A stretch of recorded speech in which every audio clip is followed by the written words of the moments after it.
शरीर को निरोग रखने के लिए कुछ लोग एक्सरसाइज करते हैं, कुछ लोग मॉर्निंग वॉक या जॉगिंग करते हैं। एक्सरसाइज करने से पहले स्ट्रेचिंग या वार्म अप की सलाह दी जाती है। इसी तरह योगासनों को करने से पहले यदि वार्म अप या कसरत की जाए तो योगासनों से मिलने वाले बेनिफिट्स के साथ साथ हमारे शरीर की नसों में खिंचाव या दर्द की समस्या नहीं होती है। नमस्कार साथियों, मैं डॉक्टर अरविंद आप सभी का इस वीडियो में स्वागत करता हूं। आज मैं आप सभी को ऐसे ही वार्म अप या स्ट्रेचेबल आसनाज के बारे में बताऊंगा जिन्हें ये डेली सुबह उठने के बाद सही तरीके से किया जाए तो हमारा शरीर फ्लेक्सिबल और हेल्दी बनता है। तो आइए देखते हैं इन्हीं स्ट्रेचेबल आसनाज को करने की टेक्निक या विधि के बारे में। बटरफ्लाई पोज करने के लिए सबसे पहले दंडासन में बैठ जाते हैं और दोनों घुटनों को मोड़कर पैरों के तलवों को आपस में मिलाकर जितना पॉसिबल हो एड़ियों को प्यूबिक एरिया के पास लाने का प्रयास करते हैं। हाथों की उंगलियों को पैरों के पंजों के नीचे चलाकर आपस में मिला देते हैं। अब स्पाइन को सीधा रखते हुए दोनों घुटनों को उड़ती हुई तितली के पंखों जैसा धीरे धीरे ऊपर नीचे उछालें। घुटनों को नीचे की ओर ले जाते समय कोशिश करें घुटने ज़मीन से टच करें। 30 से 50 बार या अपनी सुविधानुसार ऊपर नीचे करें, बट ध्यान रखें किसी भी तरह की जल्दबाजी नहीं करनी है। बटरफ्लाई करने से हमारी थाई मसल्स फ्लेक्सिबल बनती हैं। पद्मासन लगाने में कोई दिक्कत नहीं होती है।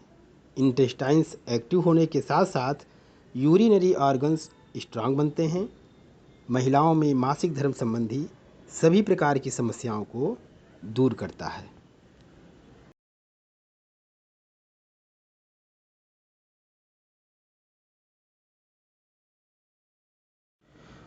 दूसरा आसन है उत्तान पादासन। इसे करने के लिए पीठ के बल लेटकर दोनों हाथों को जांघों के पास रखकर दोनों पैरों को आपस में मिलाते हुए घुटना मोड़े बिना इन्हेल करते हुए पहले 30 और फिर 45 डिग्री एंगल पर होल्ड करते हुए अपने एब्डोमिनल मसल्स और थाइज मसल्स पर पड़ने वाली स्ट्रेचिंग को फील करते हैं। अपनी सुविधानुसार रुकें और एक्सेल करते हुए पैरों को मैट पर वापस लाएं। इस आसन को करने से पेट से जुड़ी हुई सभी समस्याओं से छुटकारा मिलता है। पुराने से पुराना कॉन्स्टिपेशन दूर होकर अच्छी भूख लगती है। पैरों में होने वाली सनसनाहट दूर होती है। मोटापा दूर करने और तोंद को दूर करने के लिए रामबाण आसन है। तीसरा आसन है पवन मुक्तासन। पवन मुक्तासन करने के लिए सबसे पहले मैट पर पीठ के बल लेट जाते हैं। अब बाएं पैर को घुटने से मोड़कर दोनों हाथों को आपस में फंसाकर पैर के ऊपर प्रेशर डालते हुए थाई को चेस्ट की तरफ लाएं और एक्सेल करते हुए चिन को घुटने से लगाएं या लगाने का प्रयास करें। 10 से 15 सेकंड तक रुककर पेट पर पड़ने वाले प्रेशर को फील करते हैं। अब इनहेल करते हुए सबसे पहले सिर को मैट पर लाएं और फिर पैर को वापस लाकर मैट से लगा दें। इसी तरह दाहिने पैर को भी घुटने से मोड़कर दोनों हाथों को आपस में फंसाकर पैर के ऊपर प्रेशर डालते हुए थाई को चेस्ट की तरफ लाएं और एक्सेल करते हुए चिन को घुटने से लगाएं या लगाने का प्रयास करें। 10 से 15 सेकंड तक रुककर पेट पर पड़ने वाले प्रेशर को फील करते हैं।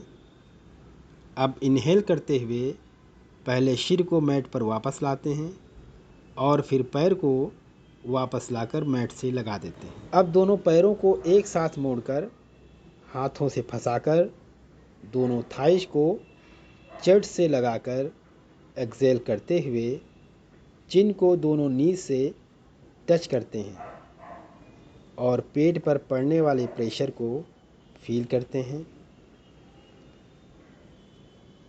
अब इनहेल करते हुए पहले सिर को पीछे लाते हैं और फिर पैरों को वापस मैट पर लाते हैं। ध्यान रखें, तीनों स्टेजेस में पैरों के पंजे बाहर की ओर तने रहने चाहिए। इसे करने से एब्डोमेन के सभी ऑर्गन्स जैसे liver, spleen, kidney, urinary bladder, pancreas और यूट्रस जैसे अंगों पर प्रेशर पड़ने से इन ऑर्गन्स की सेल्फ एक्टिविटी बढ़ने से सभी ऑर्गन्स हेल्दी रहते हैं। पेट में भरी गैस निकालने के लिए यह आसन रामबाण है। आइए अब जानते हैं इन स्ट्रेचेबल आसनाज को करते समय हमें किन किन बातों को ध्यान में रखना चाहिए। कमर दर्द, पीठ दर्द, कंधों में दर्द के साथ साथ स्पाइन से रिलेटेड किसी भी तरह की दिक्कत होने पर इन स्ट्रेचेबल आसनाज को नहीं करना है। साथियों, आज के लिए इतना ही। वीडियो में दी गई जानकारी यदि आप सभी को अच्छी लगी हो तो प्लीज़ कमेंट करके ज़रूर बताइएगा। और यदि आपने अभी तक हमारे चैनल को सब्सक्राइब नहीं किया है तो प्लीज़ सब्सक्राइब कर लीजिए और बेल आइकन को भी प्रेस कर दीजिएगा, जिससे हमारे नए वीडियोज़ सबसे पहले आप तक पहुंच सकें। आप सभी स्वस्थ और निरोग रहें, इसी मंगल कामना के साथ विदा लेता हूं। जय हिंद।